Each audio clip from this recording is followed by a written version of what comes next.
The Edmonton Oilers came awfully close to picking up their third win of the 2024-2025 NHL season, but unfortunately, close only counts in horseshoes and hand grenades.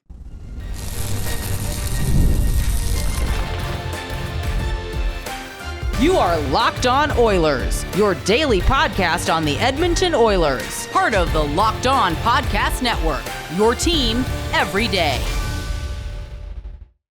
Hello, everyone, and welcome to this very late Tuesday night, early Monday morning edition of Locked On Oilers. I want to thank everyone who's making Locked On Oilers their first listen of the day. Locked On Oilers, a part of the Locked On Podcast Network, your team every day. I'm your host, Nick Zararis, and today's show is brought to you by our friends over at Gametime. Download the Gametime app, create an account, and use code LOCKEDONNHL for $20 off your first purchase. So today's show, we are going to walk through the Oilers' overtime loss to the Carolina Hurricanes. And again, we're going to continue to use how these games go, these recap episodes. We're going to use them to continue playing off of the themes we've since established that are recurring. And again, I spent a lot of Tuesday's episode trying to explain that just because something is recurring doesn't necessarily mean it's a trend, but it is a pattern and it is something to note. And today's show is broken down into our usual three segments. Our first segment, we're going to talk about what the Oilers did very well tonight that they haven't done previously earlier in the season. We are going to talk in the second segment about what stabilized tonight for a majority of the game that actually worked pretty well.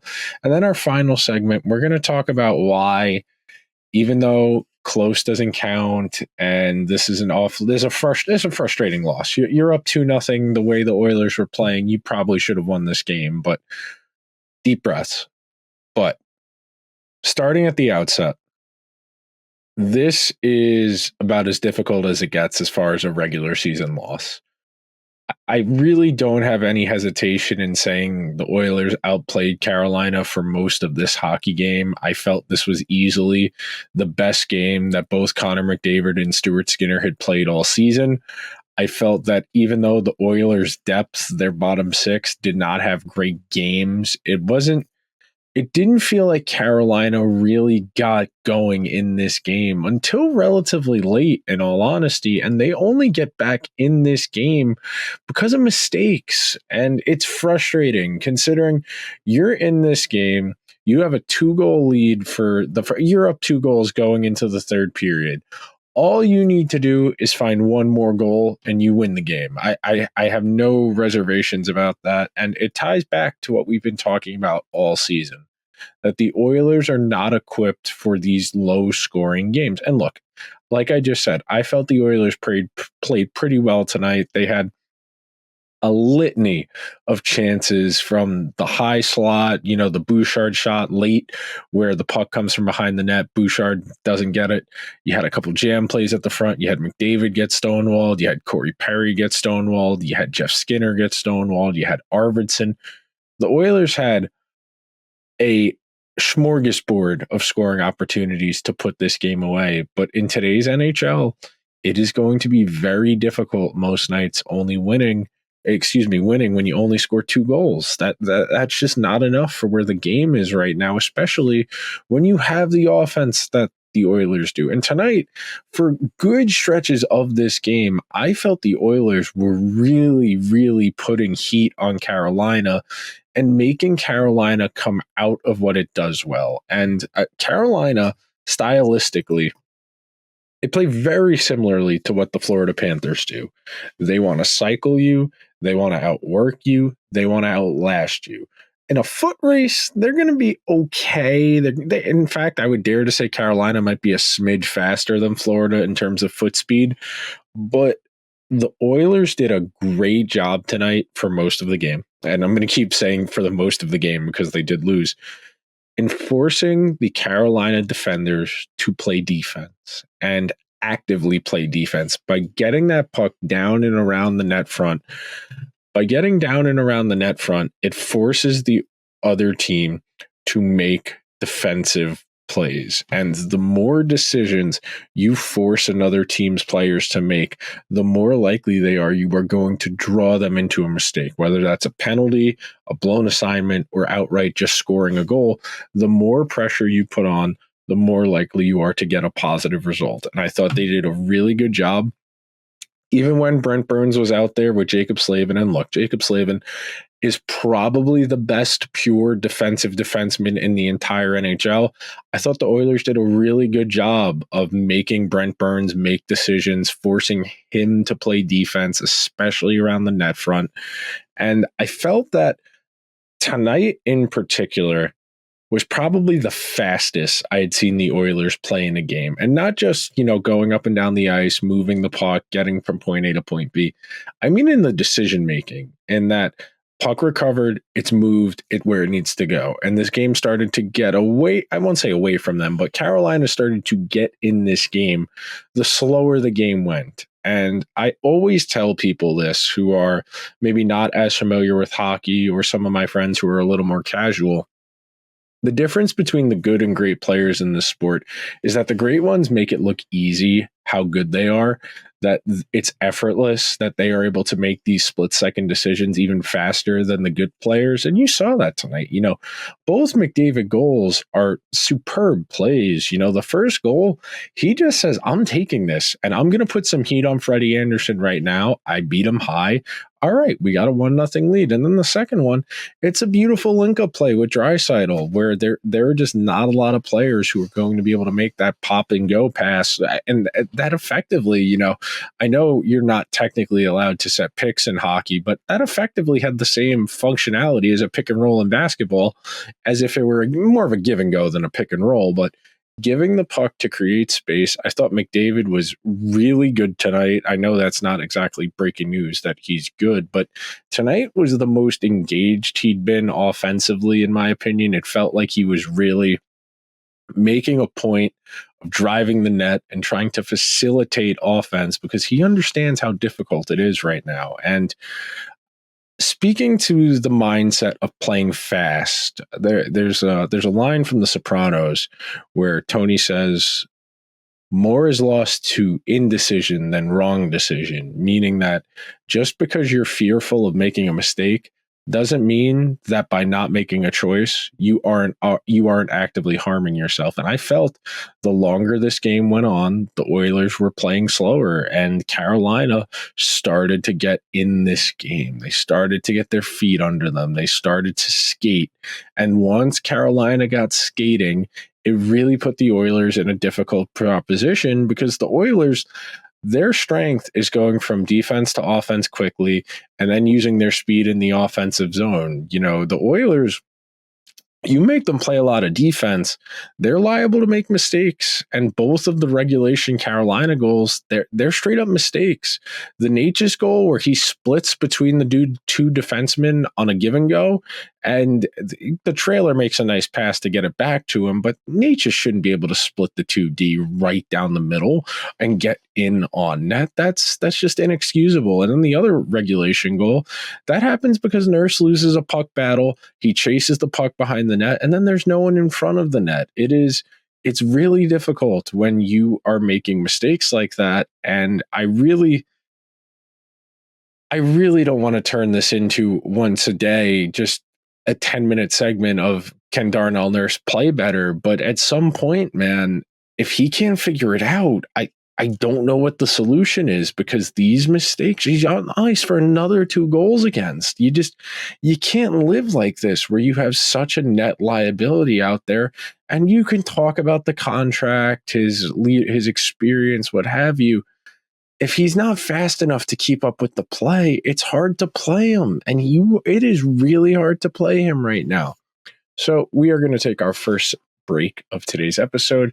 And when we come back, we are going to tackle what stabilized a little bit tonight for the Oilers, coming up next, right after this quick break. If you know anything about me, you know I am all about getting out there to events, whether it's games, concerts, comedy, whatever I'm trying to get to. The only place I buy tickets to get out to events from is from our friends over at Gametime with some of the best features in the ticket buying experience. I will be at Notre Dame Navy Saturday at MetLife Stadium to see the Fighting Irish in person. I got my tickets for my friends and I through Gametime with some of the best features, things like the seat view, my personal favorite, where you get a panoramic view from your seat in the app before you buy. If you're going to a game, you want to be able to see the ball or the puck, or the ball or the puck. Those are the two things you can see at a game. You want to be able to see the ball or the puck. You want to see balls and strikes. If you're finding a way into the World Series, if you're a Yankee or a Dodger fan or a sicko, the lowest price guarantee or Gametime will credit you 110% of the difference, and Gametime ticket coverage, where your purchase is covered with the most flexible customer service policy in the ticketing industry. So take the guesswork out of buying tickets with Gametime. Download the Gametime app, create an account, and use code LOCKEDONNHL for $20 off your first purchase. Terms apply. Again, create an account and redeem code LOCKEDONNHL for $20 off. Download Gametime today. What time is it? Gametime. Today's show is also brought to you by our friends over at PrizePicks. You can win up to 100 times your money on PrizePicks with as little as 4 correct picks. PrizePicks is the best place to get real money sports action. Join over 10 million users and sign up today. PrizePicks invented the flex play, which means you can still cash out even if your lineup isn't perfect. You can double your money even if one of your picks doesn't hit. So sign up today and get $50 instantly when you play $5. You don't even need to win to receive the $50 bonus. It is guaranteed. Think Saquon Barkley is going to follow up his 167-yard performance with another great one this upcoming week? Or maybe the New York Giants bounce back with Daniel Jones and more than 150 passing yards? You can go and set a lineup up for yourself over on PrizePicks. Last week, we nailed Saquon. This upcoming week, I might go back to the well again. So download the app today and use code LOCKEDONNHL to get $50 instantly after you play your first $5 lineup. Again, download the app today. Use code LOCKEDONNHL to get $50 instantly after you play your first $5 lineup. PrizePicks, run your game. Thank you to everyone who is hanging out on this Wednesday edition of Locked On Oilers, where we are recapping the unfortunate overtime loss. And I'll say it because I didn't say it in the first segment, and you might be bouncing through the episode. Maybe you're going 1.5 speed, or you're just skipping for what you're looking for. But I didn't like the effort in overtime. After they didn't score on that initial push of Draisaitl, McDavid, Bouchard for the first minute and a half, the effort was not there. And you can say, well, McDavid and them were tired on there at the end with, 5-6 seconds to go in the OT. That's fair. I have a hard time blaming McDavid, and we'll talk more about that in the next segment. But right now, when it feels like everything that can go wrong is going wrong, you desperately need guys to pitch in, and you need your guys. And look, I thought McDavid was great tonight. And does it annoy me that he lost on a crossover with Bouchard, who he was supposed to pick up, and Carolina came down and scored? Yeah, it annoys me, but you got to keep it in the context of the game. He also was the only guy on Edmonton to score tonight. He set up quite a few opportunities for other guys to go on and score. And until the Oilers rectify their special teams issues, these 5-on-5 problems are going to be pretty glaring. And look, we're going to talk about the good stuff in this segment. So I really want to commend Stuart Skinner for his effort tonight. I thought this was easily the best game that Skinner has played in the regular season. Carolina is a volume shooting team, so a lot of shots from distance, a lot of traffic in front, and Skinner did an amicable job of navigating that traffic, of keeping pucks in front of him. He made 2 really, really impressive saves. The one pretty early on in the game where he was on his back and kicked his legs all the way around. And then I believe it was in the third period where he got a little bit of it. The puck was up in the air, and grabbed it with his glove and kept them in the game in the overtime period, I believe it was. Svechnikov got the puck underneath him, and Skinner ended up keeping it out. And Skinner stood up and he kicked the puck towards the referee for the faceoff. And Svechnikov just nodded like, "Good save." And I do think it matters that Skinner has these good performances even in losses, because he does need to build himself. And I know the week before the regular season, I dedicated an entire episode to why statistically and narratively I was bought in. I believed that Skinner was ready for this, to be a 55 start guy in the NHL today. And a lot of that was based on how he had handled the adversity of the postseason, how he had handled the adversity of being benched in a playoff series, but still being mentally tough enough to be able to be reinserted into the series and using that reset as an opportunity to get himself right, as opposed to dwelling on it and maybe allowing it to snowball on him. And the Oilers have not played great defense in front of him. They have not killed penalties well in front of him.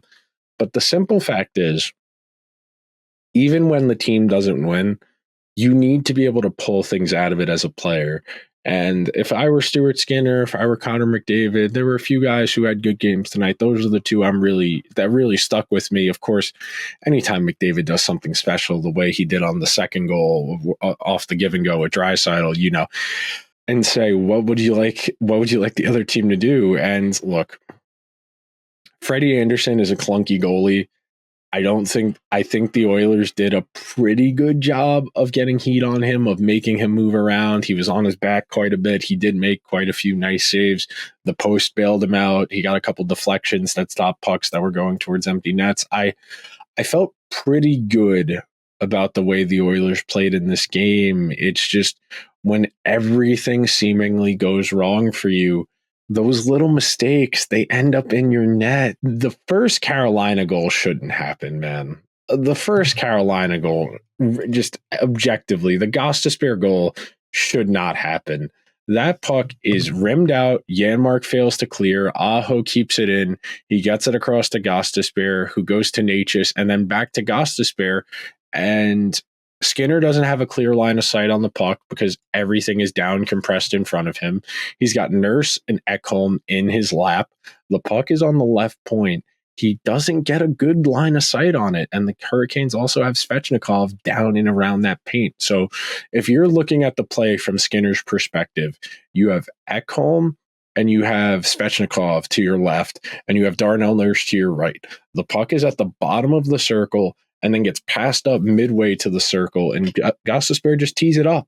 And it's a really frustrating goal because it comes off of a failed zone exit. It comes off of a failed clear. And I understand the responsibilities of a clearing player are different on the penalty kill as opposed to if you are at even strength. But the fact that Janmark has clean play, he has the puck, he is not under immediate pressure behind his own net. The fact that he doesn't take an extra step or two and make sure he has a clear line to get the puck out, to go for the rim out from behind your own net and not getting enough on it to send it around, you just can't have that happen when your penalty kill is as poor as the Oilers' penalty kill has been this season. You have to take that extra stride. And I'll finish on this thought. There are only two ways to move the puck. You can skate it where you want it to go, or you can pass it where you want it to go. Failing to do either is a failure. And the Oilers, those small failures, when you can't score enough the way they can't right now because they are kind of snake bitten, goals that end up in the back of your net, they sting doubly as bad. We're going to take one more break on today's show. We come back. We'll tie a bow on this overtime loss. We'll set the table for their Friday night showdown against Pittsburgh, at least start to, and a whole lot more. So be sure to stick around. Hey, NFL fans, you can start the season with a big return on FanDuel, America's #1 sportsbook. When you get a hunch in the middle of the game, you can check out the latest stats, you live play-by-play, and so much more on the same page where you place your bets. You can get started with $200 in bonus bets guaranteed when you place your first $5 bet on Thursday Night Football this week. The prospective Matthew Stafford trade that's floating around out there, the Minnesota Vikings going to LA to take on the Rams. The Vikings 3.5-point road favorites. You've got Joe Burrow and the Bengals taking on Jalen Hurts and the Eagles. The Bengals, 2.5-point home favorites. My favorite game of the weekend, though, one ripe for chaos and a lot of points. The Buffalo Bills heading out west to Seattle. The Bills, 3-point road favorites. And it very well might be Daniel Jones' last stand as the Giants starting quarterback on Monday Night Football. The Giants, 6.5-point road underdogs. So if you want to get in on the action, spice up your football, head on over to FanDuel.com to get started. Thank you to everyone who is hanging out here on this Wednesday edition as we are in the early stages of what is shaping up to be a slow start. You know, you're sitting here at 2-5 after having preseason expectations of being the Stanley Cup favorite. And look, of course, October doesn't matter a whole lot. I'm not particularly fretting. And all right, I should be accurate. 2-4-1, not 2-5. But losing a game, you led the majority of the game because sloppy mistakes, and then you lost in 3-on-3. Especially because you were so close to getting to the shootout. And look, the shootout, it's nonsense. It is objectively a poor way to measure who deserved to win a game when you reduce it to a skills contest. I don't think the shootout is particularly fair. I don't think the shootout is particularly fun. I think it is an imperfect solution to a problem that probably doesn't exist, but for whatever reason, hockey doesn't want to have ties. I have no problem with ties as a soccer fan. I think over the course of an 82-game season, I might have more of an issue with ties. You know, the Premier League, most major European soccer leagues, their season's only 38 or 39 games, depending on what league you're in. So I'm a little less, someone's got to win, because ties, you know, sometimes someone doesn't deserve to win. And look, the deserve a win-o-meter, the expected goals, the high danger chances, the Oilers played pretty well tonight, and because their special teams let them down, they were not able to pull away. You know, against the Flyers last week, they were more than good enough. Against Nashville, it was good enough. Tonight, against Carolina, who's a little bit hungry, who's come out of the gate also slow. You know, Carolina, if I remember correctly, 3-2 coming into tonight, only 4 games played.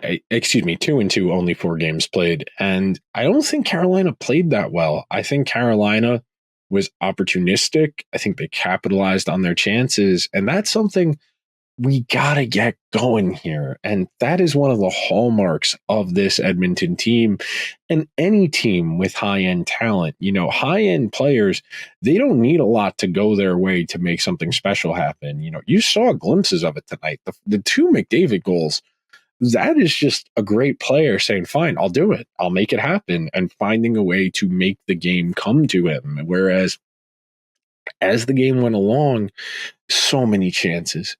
The Oilers easily could have scored 4 or 5 goals in this game, but that's the nature of the slow start and the Murphy's Law start. Right now, every mistake is going to end up in the back of your net, especially on the penalty kill, because that's the nature of special teams. You know, the other team's chances of scoring a goal, they almost triple during the 2 minutes you're on a man advantage. And the simple fact is, when you are as poor defensively as the Oilers are right now, when you can't exit a zone cleanly, when your forwards aren't taking that one extra stride to clear the puck, it is going to start to weigh on you. And I don't think the Oilers are in position to do anything drastic. They're not going to fire the coach. They don't have cap space to go out and make a trade.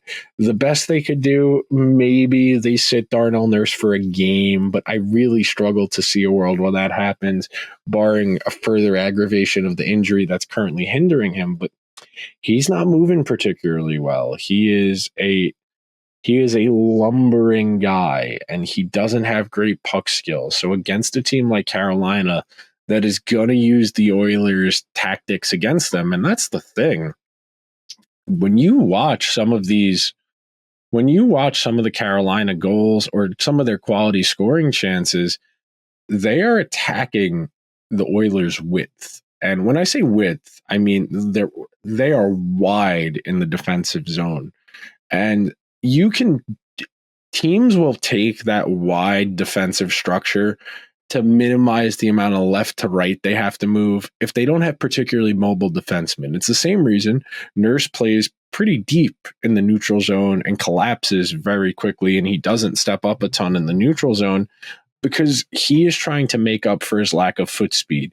He is taking a deeper posture to give himself space to catch up to the play. And Carolina, though not as skilled, not as skilled, not as talented, Carolina foot speed, straight line, up and down, up and down, up and down, up and down, up and down, up and down, cycle, outwork you, win the puck battles on the boards, pucks in deep, and tire you out. Carolina, for all of the mistakes they made in this game, with 5 seconds to go in that overtime, it was McDavid who was a little bit out of breath. It wasn't Carolina. It wasn't Bouchard who was a little bit out of breath and lost on the play. It wasn't Carolina who was lost in that overtime. And sure, Carolina has their problems. I don't think Carolina is nearly as talented as they've been in recent years. Anytime you lose a Brady Shea, you lose a Jake Gensel, you lose a Brett Pesce, all in one offseason, then I like some of the replacements. I've always been pretty high on Shane Gostisbehere. I am interested by Sean Walker. I don't know how good I actually think Sean Walker, the defenseman, is. Seth Jarvis is a tremendous hockey player. He was extremely noticeable in this game. But when you go under the hood and you look at some of the stats, man, Nurse was on the ice for 10 scoring chances against. He was on the ice for how many high danger? 6 high danger scoring chances against. And I understand why Dermott got in. They wanted to give it a different look, but I'm going to need some clarification on that back end, because right now, that Oilers defense is not good enough. It is not doing the job. And because they're not scoring, that defense, it feels all the more glaring. But that will do it for today's overtime loser point edition of Locked On Oilers. If you could be so kind, please subscribe to the show wherever you get your podcasts. If you're on Apple or Spotify, please leave the show a 5-star review. If you're watching on YouTube, like, comment, subscribe, hit the alarm bell so you get a notification whenever new content goes live. Let me know. Are you starting to get frustrated? Should I start to get frustrated? Do you want me to stop being so even keel? Let me know. I'm open to feedback. I'll talk to you guys tomorrow. Until then, let's go Oilers.